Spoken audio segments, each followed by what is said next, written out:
Hello everyone, welcome to another video. ఇవాళ మన ఈ వీడియోలో సెక్టర్ రొటేషన్ గురించి డిస్కస్ చేసుకుందాం. ఎట్ ద సేమ్ టైం దానికి సంబంధించిన ఎగ్జాంపుల్స్ కూడా డిస్కస్ చేద్దాం.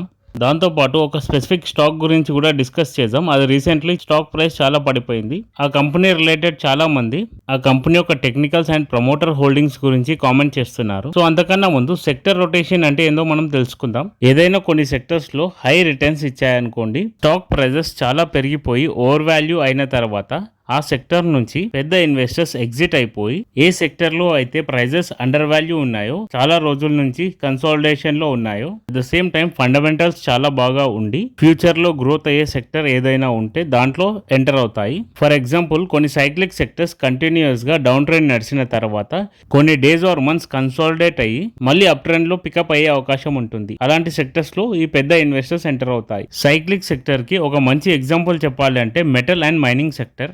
ఈ సెక్టర్ లో గ్రోత్ ట్రిగర్ కంప్లీట్ గా కమోడిటీ ప్రైజెస్ మీద ఆధారపడి ఉంటుంది. ఫర్ ఎగ్జాంపుల్, ఏవైనా కొన్ని ఫ్యాక్టర్స్ వల్ల ఎకానమీలో కమోడిటీ కన్సంప్షన్ పెరిగినప్పుడు కమోడిటీ యొక్క ప్రైజెస్ కూడా పెరుగుతాయి. కమోడిటీస్ ప్రైజెస్ పెరిగినప్పుడు ఏ సెక్టర్ లో బెనిఫిట్ పొందే అవకాశం ఉందో గమనించి అటువంటి సెక్టర్ లో ఎఫ్ఐఎస్ అండ్ డిఐఎస్ తన యొక్క స్టేక్ ని ఇంక్రీజ్ చేసుకుంటాయి, అంటే పర్చేస్ చేస్తాయి.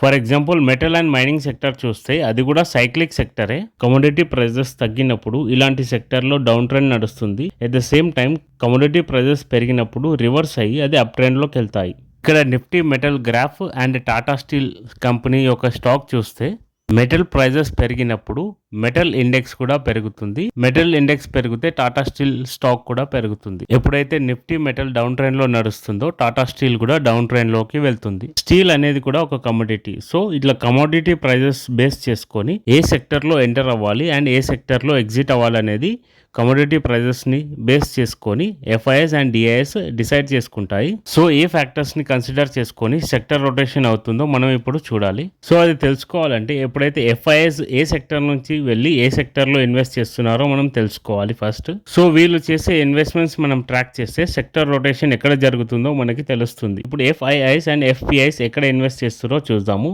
ఎఫ్పిఐ అంటే foreign portfolio investors and FII అంటే foreign institutional investors. Information technology sector లో చూస్తే అరౌండ్ 23% ఇన్వెస్ట్ చేశారు ఎఫ్పిఐస్.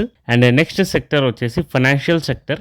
దానిలో బ్యాంక్స్, ఎన్బిఎఫ్సిస్ అండ్ ఇన్సూరెన్సెస్, దీంట్లో మొత్తం కలిపేసి 20% ఇన్వెస్ట్ చేశారు. అండ్ ఫార్మా సెక్టర్ లో 12% ఇన్వెస్ట్ చేశారు FIs and FPs. And next వచ్చేసి fourth one consumer goods. Consumer goods లో 10% ఇన్వెస్ట్ చేశారు. దీంట్లో ఎఫ్ఎంజీసీ అండ్ రిటైల్ సెక్టర్స్ వస్తాయి. అండ్ ఫిఫ్త్ వన్ వచ్చేసి ఆటోమొబైల్స్. ఆటోమొబైల్ సెక్టర్ లో 8.2% ఇన్వెస్ట్ చేశారు ఎఫ్పిఎస్ అండ్ ఎఫ్ఐఎస్. ఇప్పుడు మనం డిస్కస్ చేసుకున్న సెక్టర్స్ లో స్పెసిఫిక్ స్టాక్స్ కనుక మనం చూస్తే ఐటీ సెక్టర్ లో టీసీఎస్, ఇన్ఫోసిస్, హెచ్సిఎల్ టెక్ లో ఇన్వెస్ట్ చేశారు.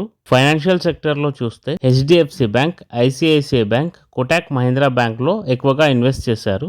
ఫార్మా సెక్టర్లో కనుక చూస్తే సన్ ఫార్మా, సిప్లా, డాక్టర్ రెడ్డి ల్యాబ్స్లో ఇన్వెస్ట్ చేశారు ఎక్కువగా.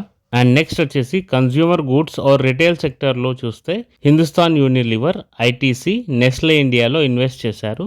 అండ్ ఫిఫ్త్ వన్ వచ్చేసి automobile sector. Maruti Suzuki, Tata Motors, Bajaj ఆటోలో ఇన్వెస్ట్ చేశారు. ఈ అన్ని స్టాక్స్ మనం గమనిస్తే strong fundamentals, growth potential and competitive advantages ఉన్న స్టాక్స్ ఇవన్నీ. మేజర్గా ఇలాంటి లార్జ్ క్యాప్ కంపెనీస్లో ఇన్వెస్ట్ చేశారు. ఎందుకంటే మిడ్ క్యాప్ కంపెనీస్, అదేవిధంగా స్మాల్ క్యాప్ కంపెనీస్లో మూమెంటం చాలా బాగా ఉన్నా కానీ దాని యొక్క వాల్యుయేషన్స్ కంఫర్టబుల్గా లేవు కాబట్టి దాంట్లో ఇన్వెస్ట్ చేస్తే రిస్క్ ఫ్యాక్టర్ కూడా చాలా ఎక్కువగా ఉంటుంది కాబట్టి లార్జ్ క్యాప్లో ఇన్వెస్ట్ చేస్తున్నారు. ఇప్పుడు మనం డిస్కస్ చేసిన స్టాక్స్ అన్ని only learning and analysis purpose కోసమే చేశాము.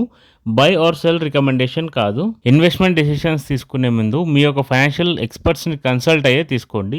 ఇలాంటి స్టాక్ మార్కెట్ రిలేటెడ్ అప్డేట్స్ చూడాలి అనుకుంటే సబ్స్క్రైబ్ చేయండి. అదేవిధంగా నోటిఫికేషన్ బెల్ ప్రెస్ చేయండి. నా ఎఫర్ట్స్ కనుక నచ్చితే లైక్ చేయండి వీడియోని. Thanks for watching our video.